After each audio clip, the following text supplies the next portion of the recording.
मालिक को मेरा प्रणाम और सभी भाइयों और बहनों को मेरा नमस्कार।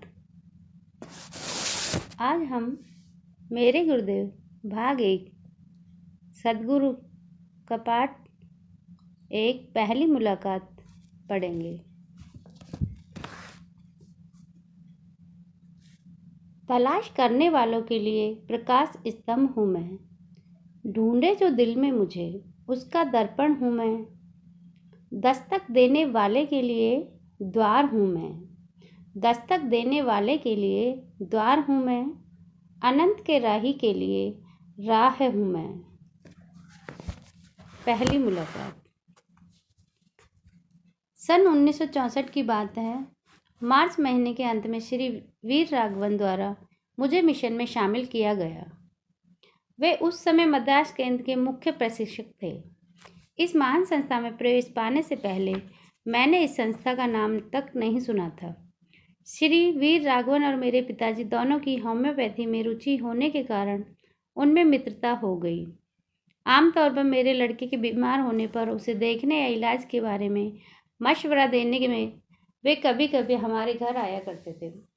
ऐसे मौक़ों पर उनसे मेरा संपर्क औपचारिक दुआ सलाम तक ही सीमित हुआ करता था। फरवरी का वह दिन मेरे लिए बड़ा ही सौभाग्यशाली था, जिस दिन श्री वीर राघवन की नज़र पुस्तकों के मेरे संग्रह पर पड़ी, जिसमें योग, मनोविज्ञान, दर्शन, रहस्यवाद आदि विषयों की पुस्तकें शामिल थीं। वे कहने लगे, अगर आपकी रुचि इन विषयों में है तो आप क्यों नहीं कोई व्यवहारिक तरीका आजमा कर देखते हैं। मैंने जवाब दिया कि काफ़ी सालों तक मैंने कुछ व्यवहारिक अभ्यास किए थे, किंतु मार्गदर्शन के अभाव में उन्हें छोड़ दिया।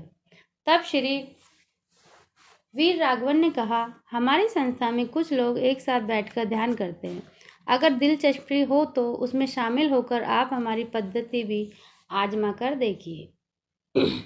मैंने उसी क्षण हाँ कर दी। पिताजी तो अगले रविवार, जो इत्तेफाक से बसंत पंचमी का दिन था, को ही पूजा में शामिल हो गए, किंतु मुझे दफ्तर के काम से बाहर जाना पड़ा, इसलिए मेरी पूजा कई हफ्ते के लिए टल गई। उस समय श्री वीर राघवन ने गुरुदेव के विषय में कोई खास जिक्र नहीं किया और न ही इस योग पद्धति में सद्गुरु के महत्व के बारे में कुछ बताया। कुल मिलाकर हमने केवल एक फोटो देखी थी, जिस पर मैंने बस एक बार सरसरी तौर पर नज़र डाल ली थी।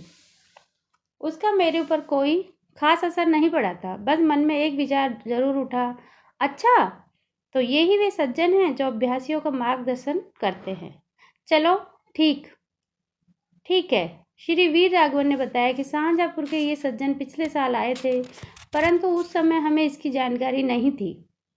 जब उन्होंने बताया कि बातों ही बातों में उनके आने का जिक्र उन्होंने हमसे किया था, तब मुझे याद आया कि श्री वीर राघवन ने पिछले साल बताया था कि उनके आचार्य मद्रास पधारे हैं और वे थोड़े दिन आचार्य के वहाँ रहने तक व्यस्त रहेंगे। उस वक्त हमने यही समझा कि उनके वैष्णव संप्रदाय के आचार्य उनसे मिलने पधारे होंगे। अफसोस है कि श्री वीर राघवन की बात से हमें पूरी सूचना नहीं मिल सकी और गुरुदेव से रूबरू मिलने का एक सुनहरा अवसर हाथ से निकल गया। बहरहाल मिशन में शामिल होने के समय हमें गुरु के महत्व का अंदाजा ही नहीं था, इसलिए हमने क्या गंवाया, इस बात का एहसास तो बहुत बाद में हो सका। सन 1964 के मई जून महीने के आसपास दफ्तर के काम से मुझे बरेली और वहाँ से लखनऊ जाना पड़ा। हालांकि मैं शाहजहाँपुर से होकर गुजरा, परंतु मेरे पास मिशन के मुख्यालय का पता नहीं था और न मैंने उसे ढूंढने की कोशिश ही की, जिससे कि गुरुदेव के दर्शन कर पाता। इस तरह सिर्फ दिलचस्पी की कमी के कारण मैंने दूसरा मौका भी गंवा दिया। गुरुदेव की कृपा से कुछ महीने बाद ही मुझे कंपनी के काम से दोबारा बरेली जाना पड़ा। कंपनी का काम खत्म करने के बाद अपने सहयोगियों से शाम को लौटने का वायदा करके शनिवार की दोपहर से मैं शाहजहाँपुर के लिए रवाना हो गया।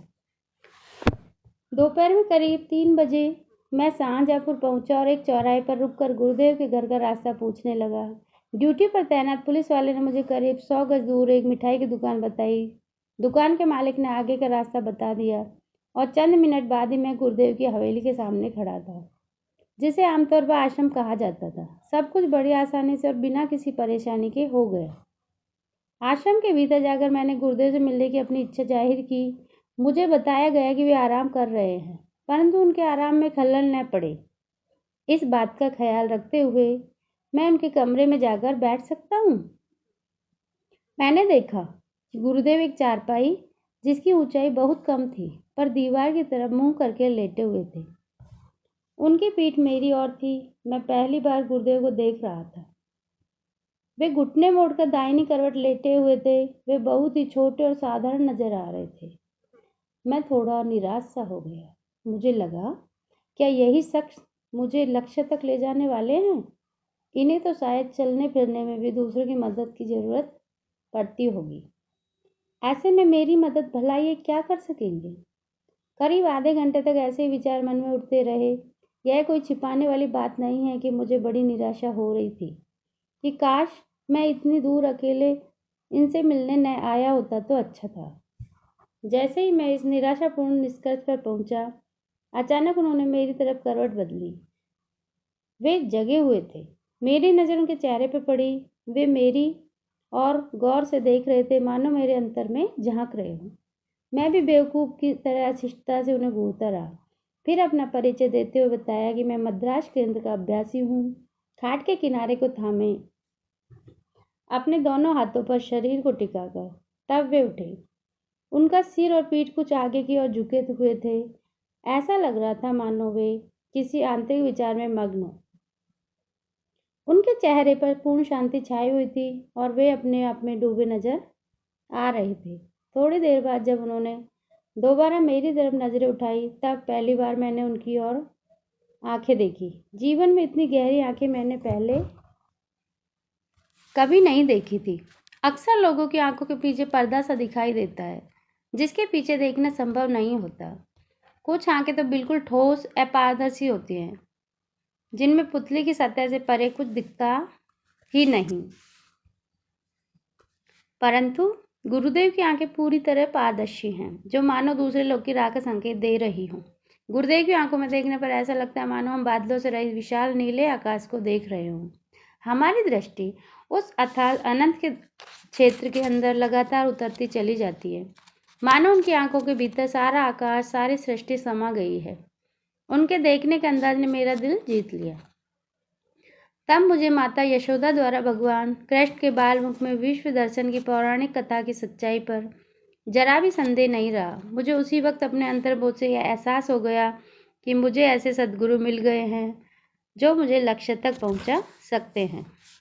गुरुदेव धीरे से उठे और बरामदे में जाकर इधर उधर देखने लगे, मानो कुछ ढूंढ रहे हो।